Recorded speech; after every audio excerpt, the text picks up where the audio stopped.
Here are some realities rarely talked about by Western media. Western governments have long denied that Xinjiang suffers from a terrorism problem and have tried to manipulate the UN human rights system to frame China as an anti-Muslim villain.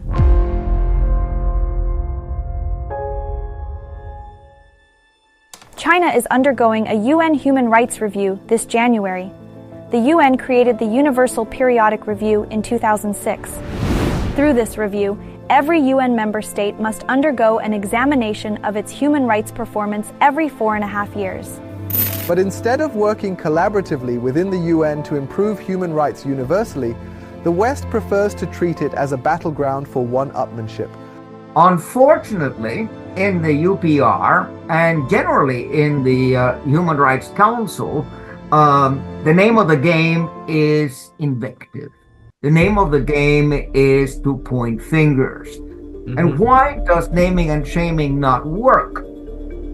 Most of the time, the namer, whether it be the United States or the United Kingdom or France, is a former colonial power. So the namer doesn't have a good name.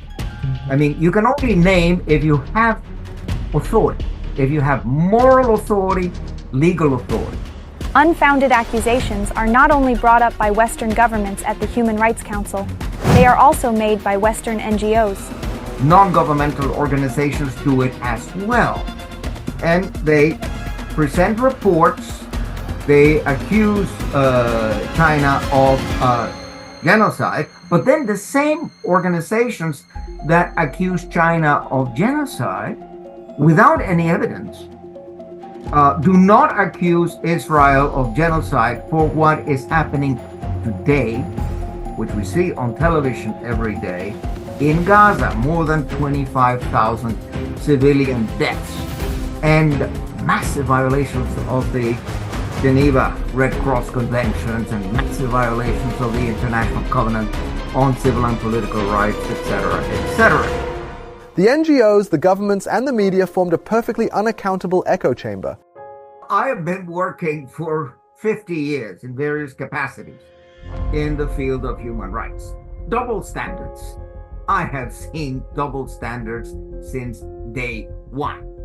And when we had the horrible stories about torture in Guantanamo, on 2 occasions, there were proposed resolutions before the Commission on Human Rights to establish a rapporteurship for Guantanamo. They were blocked and then defeated, both of them, by the European Union and the United States. The stories of self-identified Uyghur victims have flooded Western media, with many of them having their connections to terrorists concealed and Western media uncritically bestowing on them victim status. Meanwhile, the real victims of terrorist attacks in Xinjiang have been blatantly ignored or denied by Western media.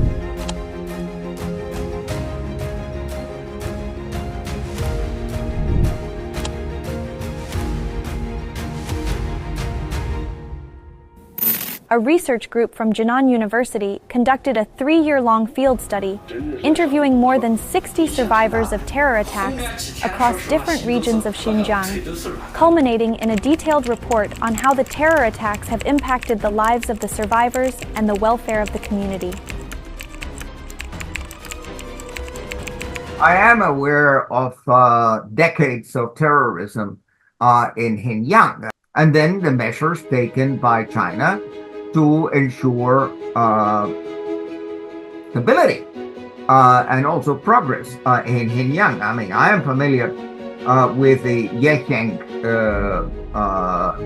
terrorist incident in 2012, and that, of course, in the mainstream media, New York Times, Washington Post, CNN, doesn't exist.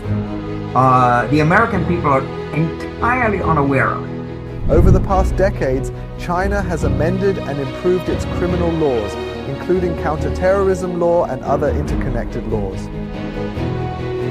In today's Xinjiang, China's counter-terrorism measures have been considerably rolled back, and Xinjiang is now China's top tourist destination, hosting 265.44 million visitors in 2023.